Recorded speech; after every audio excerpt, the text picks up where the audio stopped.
Okay, hari ini cikgu akan menerangkan bab 1, Sains Tingkatan 5. Topik dia mikroorganisme. Okay, so dalam topik ni dia ada 3 subtopik. Murid-murid boleh rujuk buku teks.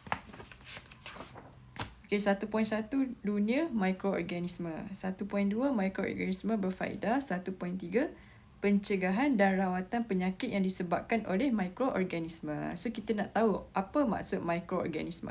Mikro ni dia ialah benda yang kecil yang kita tak boleh tengok dengan mata kasar kita. Mata kasar ni atau dalam English dipanggil naked eyes lah. Mata kasar ni maksudnya our own eyes lah. Okay, jadi mikroorganisme ni dia sangat kecil. Okay, bila dia kata dekat sini organisme yang seni, maksudnya seni ni dia very small.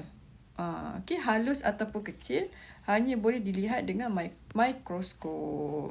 Okay, mikroskop tahu kan yang kita lihat sampel tu dekat lab dia ada. Okay, tu maksud mikroorganisme. Lepas tu kita kena tahu jenis-jenis dia. Okay, dalam topik ni dia akan ada 5. Fungi atau fungi, alga, protozoa, bakteria, virus. Okay, untuk 5-5 ni nanti dalam buku teks dia akan explain 5-5 ni. Dia akan kelaskan mengikut saiz, bentuk, nutrisi, habitat dan cara pembiakan. Okey, nasihat cikgu murid-murid boleh buat macam ni. Sebab kita bila sains ni dia memang kena banyak baca, kena banyak ingat.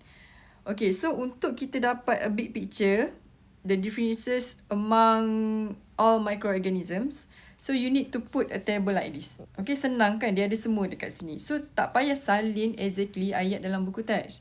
Just put point form. Okay, so that you can easy to understand. Instead of, sekejap dia berapa muka surat dekat sini. This is learning process lah. Your short notes we call it. Okay, you do your own, then you can understand easily. Dia ada 1, 2, 3, 4, 5, 6, 7, 8, 9, 10. Okay, so 10 pages, you can shorten it to 1 page. Itulah cara study. Okay, because during exam, you don't want to read your textbook anymore. Okay, you read your short notes. Okay, that's the purpose for you to recall. Okay, so yang ni murid-murid boleh kelaskan. Maksudnya letak. Okay, ni dia ada 5 tadi. Okay, size dia apa? So kita akan nampak lah beza dia. Bentuk dia macam mana, nutrisi dia macam mana, habitat dia dan cara pembiakan dia.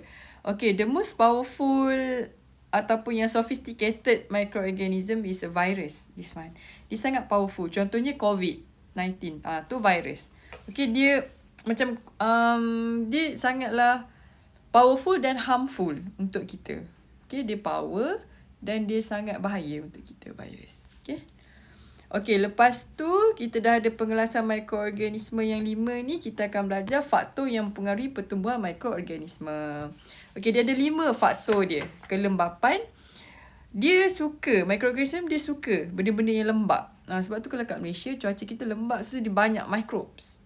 Okay, compared to negara yang sejuk, yang ada winter. Okay, then cahaya. Okay, dia certain dia akan tumbuh baik dalam gelap. Certain dia perlukan cahaya. So boleh refer buku teks muka surat 19. Okay, lepas tu suhu. Suhu dia ada optimum dia untuk dia grow. Macam kat Malaysia lah. Sebab kita tak sejuk, tak panas. Tak panas melampau, dia sesuai sangat. Okay, nilai pH dia yang optimum ialah 7, neutral dan nutrient dia. Okay. So kalau lagi ada nutrient, sebab tu contohnya kan macam susu. Susu dia ada nutrient sebab tu dia cepat basi. Nasi yang banyak kanji. Okay, lepas tu kita kena tahu aplikasi dia. Application dia. Okay, microorganism ni dia ada yang bagus, ada yang tak bagus. Dia ada baik dan ada yang jahat. Okay, so yang kita guna untuk consumption kita ialah yang bagus lah. Dalam industri, contohnya industri makanan, dalam pertanian dan perubatan. Okay, so periasan ni contohnya makanan, kita guna bakteria untuk letak dalam yogurt. Tapi yang bagus lah, so dia baik untuk usus kita. Okay, so yang ni murid-murid boleh refer lagi dengan lebih lanjut dekat muka surat 28. 28 hingga, nanti boleh buat short notes juga. Hingga muka surat 31. Okay, so boleh buat short notes. Dalam perindustrian apa yang dia guna, pertanian apa dia guna, perubatan apa dia guna. Okay, last kali yang ni 1.3 kita ada pencegahan dan rawatan penyakit yang disebabkan oleh mikroorganisme. Okay, kita namakan dia teknik aseptik. So dia ada 5 jenis rawatan. Okay, untuk kita lakukan bila kita dijangkiti oleh mikroorganisme. So dia ada teknik pensterilan, pendidihan, penggunaan antiseptik, penggunaan disinfektan dan penggunaan sinaran. Okay, lepas tu nanti boleh baca. Boleh buat notes juga. So bila kita buat reference nanti senang. Okay. Okay, tu je basically apa yang murid-murid akan belajar untuk bab 1. Okay. Selamat membaca dan selamat membuat nota ringkas.